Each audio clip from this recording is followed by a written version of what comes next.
میرا نام نورین ہے اور میں سینٹرل جیل میں لیڈی کانسٹیبل کی ڈیوٹی سر انجام دے رہی تھی۔ تقریباً آج سے 4 دن پہلے ایک عورت کو ہماری جیل میں لایا گیا جس پہ یہ جرم تھا کہ اس نے اپنے 5 مہینے کے بیٹے کا قتل کیا ہے۔ وجہ یہ تھی کہ وہ شوہر سے طلاق لے کر اپنے کسی عاشق سے شادی کرنا چاہتی تھی، مگر یہ بچہ اس کے لیے رکاوٹ بنا ہوا تھا۔ جب اس نے بچے کو قتل کیا تو اس کے شوہر نے اسے پولیس کے حوالے کر دیا اور اس نے اپنا جرم بھی قبول کر لیا۔ اب 1 مہینے بعد اسے سزائے موت ہو جانی تھی اور میری ڈیوٹی اسی عورت کے ساتھ لگائی گئی تھی۔ اس عورت کا نام نمرہ تھا۔ آج اس کا شوہر اسے ملاقات کرنے آیا۔ وہ کہنے لگا، نمرہ، تم نے ہمارے بچے کے ساتھ کتنا ظلم کیا ہے۔ میں مانتا ہوں کہ تمہیں مجھ سے نفرت تھی، مگر تم نے اس بچے کی جان کیوں لی؟ میرے کانوں میں اس کی کہلکاریاں گونجتی رہتی ہیں، میں تڑپتا رہتا ہوں۔ ایک لمحے کے لیے بھی میری آنکھوں کے سامنے سے حامد کی شکل نہیں ہٹتی، مجھے وہ بہت یاد آتا ہے۔ نمرہ، تم نے یہ سب کیوں کر دیا؟ تم اگر اس سے جان چھڑوانا چاہتی تھی تو تم اسے میرے سپرد کر کے چلی جاتی، میں اف تک نہ کرتا، مگر تم نے میرے بچے کی جان کیوں لی؟ نمرہ کا شوہر پھوٹ پھوٹ کر رو رہا تھا۔ یہ منظر دیکھ کر میرا دل پھٹنے لگا۔ پھر اس کا شوہر بولا، میں جانتا ہوں تم کاشان کو پسند کرتی ہو، اسی کی وجہ سے تم نے اپنے بچے کو مارا تاکہ پھر میں تمہیں طلاق دے دوں اور تم اس سے شادی کر لو، مگر تم یہ علم کہاں تھا کہ تم تو جیل کی سلاخوں کے پیچھے آ جاؤ گی۔ اب مجھے بتاؤ میں کیا کروں، میں کہاں جاؤں؟ تم نے تو اپنے عشق کے آگے میرا ہنستا بستا گھر اجاڑ کے رکھ دیا، تم نے میرا بچہ مار دیا اور اب تم جیل میں بیٹھی ہو۔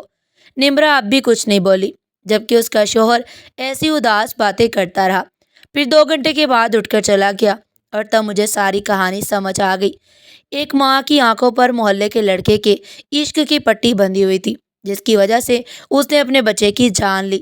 اسے اپنے بچے پر ذرا بھی رحم نہیں آیا۔ مجھے نمرہ سے مزید نفرت ہونے لگی۔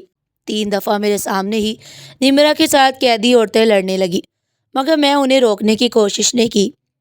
1-2 عورتوں نے تو نمرہ کی درگت بھی بنا دی، مگر میں اندیکھی کر کے کھڑی رہی۔ دراصل یہ سب دیکھ کر مجھے سکون ملا۔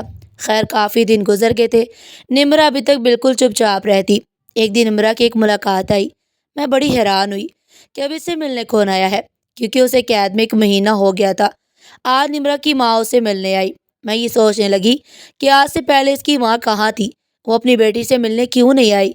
نمرہ کی والدہ اپنی بیٹی سے ملاقات کر کے واپس جانے لگی تو مجھے دیکھ کر رکی اور کہنے لگی، میری بیٹی کا خیال رکھا کرو، وہ بہت معصوم ہے، اس کے ساتھ بڑی زیادتی ہوئی ہے، جیل میں قیدی عورتیں بھی اسے مارتی ہیں، تو میری بچی کی حفاظت کر کے اسے دعائیں لیا کرو۔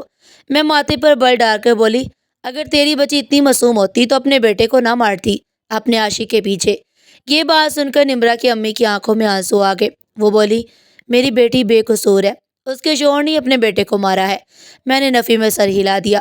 نمرہ کی امی کہنے لگی، میں اپنی بیٹی کے لیے بڑی عدالت جاؤں گی اور وہ باعزت بری ہو جائے گی، مجھے امید ہے کہ عدالت کی طرف سے اسے انصاف مل جائے گا۔ میں بولی، بی بی جی، اپنی قاتل بیٹی کو چھڑوانے کی کوشش نہ کرو، یہ بری ہو گئی تو یقیناً تم اس کی شادی آگے کر دو گی اور وہاں بچے پیدا ہوں گے تو پھر یہ ان کو بھی مار دے گی، سارا گناہ تمہارے سر چڑھے گا۔ مجھے بتاؤ، جب اللہ تعالیٰ قیامت والے دن تم سے پوچھے گا تو ان کو کیا جواب دو گی؟ نمرہ کی امی نے مجھے شکوہ بری نظروں سے دیکھا اور بولی، تم خدا نہیں ہو، تم ایک لیڈی کانسٹیبل ہو، جو تمہاری ڈیوٹی ہے اسے ہی اچھے سے سنبھالو۔ اتنا کہہ کر وہ چلی گئی، جبکہ مجھے گہری سوچ میں مبتلا کر گئی۔ اس کی بات سچ بھی تو ہو سکتی تھی، کیا پتہ سچ میں نمرہ بے قصور ہو۔ اب اگر کوئی نمرہ کو کچھ کہہ دیتا تو عورتیں فوراً اسے روک دیا کرتی اور یہی کہتی تھی کہ اس کے ساتھ ایسا سلوک نہ کرو۔ اب اس پر کوئی ہاتھ بھی نہیں اٹھاتا۔ میں نے دیکھا تھا کہ نمرہ ہر وقت اداس پریشان سے رہتی، شاید اسے اپنے بچے کی جان لینے کا دکھ تھا۔ پھر چند دن اور گزرے تو ایک لڑکا نمرہ سے ملنے آیا۔ میں نے پوچھا کہ تمہارا نام کیا ہے، تو کہنے لگا، میں کاشان ہوں۔ یہ بات سن کر تو میرے کان کھڑے ہو گئے، یقیناً یہ نمرہ کا عاشق تھا۔ میں نے ان دونوں کی ملاقات کروا دی اور اس دفعہ بھی میں پاس ہی کھڑی تھی۔ مجھے بڑا تجسس تھا کہ آپس میں یہ کیا باتیں کرتے ہیں، اس لیے میں جان بوجھ کر ان کے ارد گرد ہی چکر لگاتی۔ کاشان بار بار یہی کہہ رہا تھا کہ نمرہ، تم نے اپنے بچے کی جان لے کر اچھا نہیں کیا، تم مجھے پسند کرتی تھی تو مجھے بھی تم اچھی لگتی تھی، مگر اس کا یہ مطلب تو نہیں تھا کہ تم اپنے بچے کی جان لے لیتی۔ تم اپنے شوہر سے طلاق بھی تو لے سکتی تھی نا۔ اب اگر تم جیل سے چھوٹ بھی گئی تو میں تم جیسی قاتل لڑکی سے شادی نہیں کروں گا۔ اتنا کہہ کر کاشان چلا گیا اور نمرہ بت بنی کھڑی اسے دیکھتی رہی۔ تب میں بولی، دیکھ لیا، یہ دنیا کے رشتے ایسے ہی ہوتے ہیں، کوئی کسی کا نہیں ہوتا۔ تم نے بلا وجہ اپنے بچے کی جان لے لی۔ وہ بس مجھے دیکھتی رہ گئی۔ اس نے آج بھی مجھ سے کچھ نہیں کہا۔ اب میں نمرا کی کہانی جاننا چاہتی تھی۔ مجھے شوق ہونے لگا تھا کہ آخر اس کے پیچھے کیا وجہ تھی کہ اس نے اپنے ہی بچے کی جان لے لی۔ چند دن کی محبت ممتا سے بڑی ہو گئی کیا؟ اس لیے اب میں اس پر غصہ نہیں کرتی تھی، مگر میں پھر بھی اس کے ساتھ اچھی تھی، کیونکہ میں اس کا راز معلوم کرنا چاہتی تھی۔ عدالت نے نمرا کو ایک بار پھر سزائے موت دے دی۔ جس دن نمرا کو موت کی سزا ہوئی وہ بہت خوش تھی۔ میں نے اس کی خوشی کی وجہ پوچھی تو کہنے لگی اب میں اپنے بیٹے کے پاس چلی جاؤں گی اور ہمیشہ ہمیشہ اس کے ساتھ ہی رہوں گی۔ میں بولی اس دنیا میں تمہیں کاشان کی محبت نے اس قدر اندھا کر دیا کہ تم اپنے بچے کا خیال نہ رکھ پائی۔ تمہیں کیا لگتا ہے مرنے کے بعد اللہ تم دونوں کو ملا دے گا؟ تو اس نے کندھے اچکا کر کہا مجھے نہیں پتا کہ آگے میرے ساتھ کیا ہوگا، مگر میری یہی دعا ہے کہ اگلے جہاں مجھے میرا بیٹا مل جائے۔ خیر ہائی کورٹ نے نمرا کو سزائے موت سنا دی۔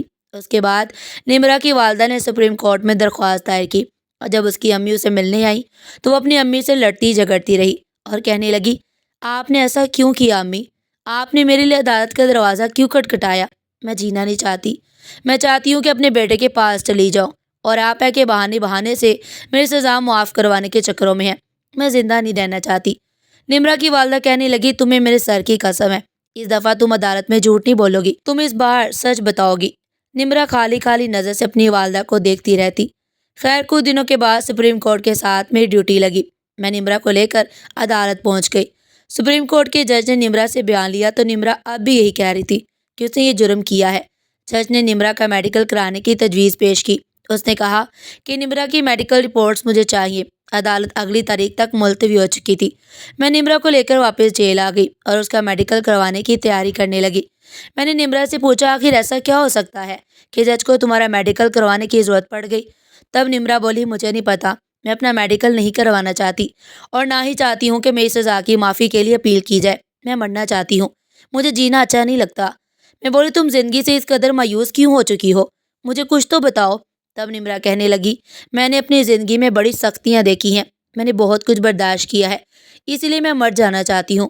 میں نے کہا ہمارے پاس کئی ایسے کیس آئے ہیں جن میں قاتل بھی اپنی سزا کی معافی کے لیے تڑپ رہا ہوتا ہے، وہ چاہتا ہے کہ اسے معافی مل جائے، اسے ایک موقع دے دیا جائے، پھر تم کیوں نہیں چاہتی؟ وہ رونے لگی اور بولی میری عمر ابھی کم ہے، میں یہاں سے چھوٹ گئی تو شاید میری والدین میری دوسری شادی کر دے، مگر میں شادی نہیں کرنا چاہتی، مجھے مرد ذات سے شدید نفرت ہے۔ میں بولی اچھا ایسا کیوں ہے؟ تو کہنے لگی چند برس پہلے میری شادی ہوئی تھی، میرا شوہر اکبر ایک اچھا انسان تھا، ہم دونوں ایک دوسرے کا خیال رکھتے، وہ مجھ پر جان نچھاور کرتا تھا، سب کچھ اچھا چل رہا تھا۔ پھر میں امید سے ہوگی تو اکبر میرا اور بھی خیال رکھنے لگا۔ مجھے لگا کہ میری زندگی میں اب کسی چیز کی کوئی کمی نہیں، اب ہمارے پاس ہر چیز موجود ہے، لیکن پھر ہماری زندگی میں ایک تیسرا شخص داخل ہو گیا جس کی وجہ سے ہمارا سکون چین سب کچھ برباد ہو گیا۔ میں چونک گئی، مجھے لگا شاید نمرا کاشان کا نام لے گی، کیونکہ اکبر اور نمرا کی زندگی میں کاشان ہی تو آیا تھا، لیکن وہ بولی ہماری زندگی میں نادیہ آ گئی۔ میں نے حیرت سے نمرا کی طرف دیکھا، وہ بولی ہاں میں سچ کہہ رہی ہوں، ہمارے پڑوس میں ایک لڑکی آئی تھی نادیہ، وہ بہت ہی خوبصورت تھی، بہت پیاری۔ میرے شوہر نے اسے دیکھا تو وہ اس پر لٹو ہو گیا۔ مجھے اس بارے میں کچھ نہیں پتا تھا، مگر اکبر مجھ سے اکثر یہی کہتا کہ ہمارے محلے میں ایک نئی لڑکی آئی ہے، اس کا نام نادیہ ہے، تم اس سے مل جل کر رہا کرو، وہ بیچاری تنہا رہتی ہے۔ تب میں اپنے شوہر کو راضی کرنے کے لیے اس لڑکی سے ملنے گئی، میری اس کی اچھی خاصی دوستی بھی ہو گئی۔ میں نادیہ کو اپنے گھر بلاتی تو اکبر بہت خوش ہوتا۔ میری طبیعت ان دنوں خراب رہتی تھی، ان دنوں حامد اس دنیا میں آنے والا تھا۔ تب اکبر مجھ سے کہتا کہ تم نادیہ کو اپنی مدد کے لیے بلا لو، اور میں اکثر اسے بلا لیا کرتی، مگر مجھے کہاں پتا تھا کہ یہی عورت میری خوشیوں کی قاتل ہوگی۔ اور پھر ایک دن نادیہ میرے کچن میں چائے بنا رہی تھی اور میں اپنے کمرے میں لیٹی آرام کر رہی تھی۔ مجھے خیال آیا کہ مجھے نادیہ کے پاس چلے جانا چاہیے، میں آرام کر رہی ہوں اور وہ میرے گھر میں کام کر رہی ہے۔ اس لیے میں کچن میں گئی تو یہ دیکھ کر حیران رہ گئی کہ نادیہ اور اکبر ہاتھوں میں ہاتھ پکڑے بیہودہ باتیں کر رہے تھے۔ اکبر نادیہ سے کہہ رہا تھا میں تمہیں بہت جلد اپنا لوں گا۔ یہ سب دیکھ کر تو میں پٹ پڑی۔ میں بولی اچھا تو یہ سب ہو رہا ہے میری ناک کے نیچے؟ مجھے تو لگا تھا کہ نادیہ تم میری دوست ہو، مگر تم نے میری جڑیں کاٹ دی، اور اکبر مجھے تم سے یہ سب توقع نہیں تھی۔ اکبر نے میرے منہ پر تھپڑ مار دیا۔ وہ پہلا دن تھا جب اس نے مجھ پر ہاتھ اٹھایا۔ اس کے بعد اکبر نے مجھے دن رات مارنا پیٹنا شروع کر دیا، یہاں تک کہ وہ چاہتا تھا کہ میرا بچہ اس دنیا میں آنے سے پہلے ہی مر جائے۔ وہ مجھے اس طرح مارتا کہ میری روح تک لرز جاتی۔ ایک دن اکبر نے میرے بازو پر مارا جس سے میرا بازو ٹوٹ گیا۔ 5 دنوں بعد میری ڈیلیوری ہو گئی۔ ڈاکٹر نے پوچھا کہ ہاتھ پر کیا ہوا ہے، تب اکبر نے کہہ دیا کہ سیڑھیوں سے گر گئی ہے، جبکہ ایسا نہیں تھا۔ حقیقت میں اکبر نے خود میرا بازو توڑا۔ میں اپنے بیٹے کو گود میں اٹھانا چاہتی تھی، مگر مجھے اپنے بیٹے کو اٹھانے کے لیے بھی دوسرے انسان کے سہارے کی ضرورت پڑتی، کیونکہ میرا ہاتھ ناکارہ ہو چکا تھا۔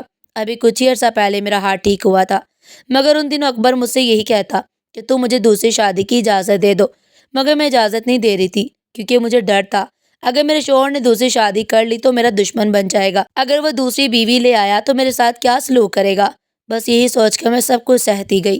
میں تو اپنے والدین سے بھی اپنے شوہر کی شکایت نہیں کی۔ اکبر بہانے سے مجھے مارتا رہتا، کبھی کہتا کھانے میں نمک زیادہ کیوں ڈال دیا ہے، تو کبھی یہ شکوہ کہ میں کھانے میں نمک ڈالنا ہی بھول گئی، جبکہ ایسا کچھ بھی نہیں ہوتا تھا۔ مجھے حامد سے بہت محبت تھی، مجھے یہی لگتا تھا کہ وہ میری خوشیوں کا سہارا ہے، وہ میری زندگی ہے۔ اکبر آج کل بہت غصے میں رہنے لگا تھا اور وہ ہر وقت مجھے مارنے کو دوڑتا۔ ایک دن وہ میرے پاس آیا اور کہنے لگا، تم میرے دل سے اتر گئی ہو، میں تمہیں اپنی نظروں کے سامنے دیکھنا نہیں چاہتا۔ میں تمہیں صرف حامد کی وجہ سے برداشت کر رہا ہوں، کیونکہ وہ تمہارے ساتھ بہت اٹیچ ہے، لیکن عنقریب یہ وجہ بھی ختم ہو جائے گی تو پھر میں تمہیں چھوڑ دوں گا۔ میرے دل میں یہ خیال آیا کہ کیا پتہ اکبر حامد کو مجھ سے چھین لے اور مجھے گھر سے نکال دے گا۔ یہ سوچ کے میری روح کانپ گئی۔ میں اپنے بیٹے کو کسی صورت بھی گنوانا نہیں چاہتی تھی۔ جب سے میرے شوہر نے مجھے یہ دھمکی دی، میں سارا دن اپنے بیٹے کو چومتی رہتی تھی اور سسک سسک کر روتی رہتی کہ اگر اکبر نے مجھ سے حامد کو چھین لیا تو میں کیا کروں گی، میں تو اس کے بنا سانس بھی نہیں لے سکتی، میں تو مر جاؤں گی۔ چند دن بعد اکبر میرے پاس آیا اور کہنے لگا، میں آج نادیہ سے شادی کرنے جا رہا ہوں۔ تب میں پھٹ پڑی اور بولی، میں اس کی اجازت ہرگز نہیں دوں گی، میرا نہیں تو اپنے اس بچے کا خیال کر لو۔ اکبر نے مجھے مارنا شروع کر دیا۔ پھر اکبر نے حامد کو اٹھایا اور کہنے لگا، یہ دیکھو اب میں کیا کرتا ہوں۔ اس نے حامد کو بہت زور سے زمین پر پھینک دیا۔ وہ زمین پر گرا تو زور زور سے رونے لگا۔ اس کے بعد وہ مکمل طور پر خاموش ہو گیا۔ میں چیخنے چلانے لگی، بھاگ کر حامد کے پاس جانا چاہتی تھی، مگر اکبر نے میرا ہاتھ پکڑ لیا۔ میرے 5 مہینے کے ننھے سے حامد نے میری آنکھوں کے سامنے دم توڑ دیا۔ میں ایک جانب کھڑی تھی، حامد کے چہرے پر درد کے اثار تھے، اس کی آنکھوں میں فریاد تھی۔ وہ چاہتا تھا کہ میں اسے اٹھاؤں، اسے تسلی دوں، مگر میرے شوہر نے میرا ہاتھ نہیں چھوڑا۔ میں چیختی چلاتی رہی کہ مجھے جانے دو، میں اپنے بیٹے کو اٹھانا چاہتی ہوں۔ حامد چیختے چیختے دم توڑ گیا۔ تب اکبر نے شور مچانا شروع کر دیا کہ لوگوں ادھر آؤ، دیکھو میری بیوی نے یہ کیا کیا ہے۔ محلے والے لوگ اکٹھے ہو گئے۔ ایک طرف حامد کی لاش پڑی تھی اور دوسری طرف میرے شوہر نے مجھ پر الزام لگایا کہ میں نے اپنے بیٹے کو قتل کرنے کے بعد اپنے شوہر کی بھی جان لینا چاہی، کیونکہ میرا ایک لڑکے کاشان کے ساتھ عشق چل رہا ہے، جبکہ حقیقت یہ ہے کہ میں تو یہ بھی نہیں جانتی کہ کاشان کون ہے۔ پھر میرے شوہر نے جیل میں آ کر بھی یہ ڈرامہ کیا اور کاشان کو بھی جان بوجھ کر یہاں بھیج دیا تاکہ یہ بات سچ ثابت ہو جائے کہ میرا اس کے ساتھ افیئر ہے۔ خیر جب لوگوں نے منظر دیکھا تو پولیس کو فون کر کے بلا لیا۔ پولیس مجھے پکڑ کر لے گئی۔ میں ابھی تک اسی صدمے میں ہوں، مجھے راتوں کو نیند نہیں آتی۔ یہ کیسے ممکن ہے کہ میرا چھوٹا سا ننھا بچہ میری آنکھوں کے سامنے مر گیا اور میں اس کے لیے کچھ نہیں کر سکی، اسے گود میں بھی نہ اٹھا سکی۔ یہ دکھ میرے لیے بہت بڑا تھا۔ مجھے اب جینا اچھا نہیں لگتا۔ میں چاہتی ہوں کہ حامد کے پہلو میں جا کر سو جاؤں، مجھے اپنا بیٹا بہت یاد آتا ہے۔ نمرا رونے لگی۔ تب میں نے اسے کہا کہ صبر کرو۔ میں نے اسے دلاسا دیا، مگر مجھے علم نہیں تھا کہ نمرا نے سچ کہا تھا یا کوئی من گھڑت کہانی سنا دی۔ خیر پھر نمرا کی پیشی کا دن آ گیا۔ نمرا کو عدالت میں پیش کیا گیا تو جج نے رپورٹ دیکھی اور کہنے لگا، آپ کا ہاتھ کیسے ٹوٹا؟ تب نمرا پھوٹ پھوٹ کر رونے لگی۔ اس نے ساری داستان جج صاحب کو سنا دی۔ میڈیکل رپورٹ میں یہ بھی ثابت ہو چکا تھا کہ نمرا پر بڑے لمبے عرصے سے تشدد کیا جا رہا تھا۔ اس کے جسم کی ہڈیاں ٹوٹ چکی تھی، اسے اٹھا اٹھا کر زمین پر پھینکا جاتا تھا۔ اس کے جسم پر زخموں کے نشان تھے، مگر وہ یہ سب کچھ چھپائے ہوئے تھی۔ وہ مر جانا چاہتی تھی۔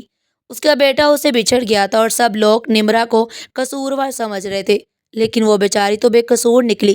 اب مجھے اپنے رویے پر افسوس ہو رہا تھا۔ خیر 2 پیشوں کے بعد عدالت نے یہ فیصلہ دیا کہ نمرا بے قصور ہے، اسے باعزت بری کر دیا گیا۔ اب وہ ان سلاخوں سے نکل کر اپنے گھر جا چکی ہے، جبکہ اکبر کو پولیس نے گرفتار کر لیا اور اسے سزائے موت دے دی گئی۔ نمرا آج بھی اپنے بچے کو یاد کر کے بہت روتی ہے۔ مجھے پتا ہے کہ اس کے ساتھ بہت ظلم ہوا ہے۔ میں تو اس کے لیے دعا کرتی ہوں کہ اللہ تعالیٰ اسے صبر جمیل عطا کرے۔ ناظرین، آپ کو ہماری آج کی کہانی کیسی لگی؟ کمنٹ سیکشن میں اپنی قیمتی رائے کا اظہار ضرور کیجیے گا، اور اس طرح کی مزید سبق آموز کہانیاں سننے کے لیے چینل کو سبسکرائب کریں، ویڈیو کو لائک کریں اور زیادہ سے زیادہ شیئر کریں۔ پھر ملتے ہیں ایک نئی کہانی کے ساتھ، تب تک کے لیے اللہ حافظ۔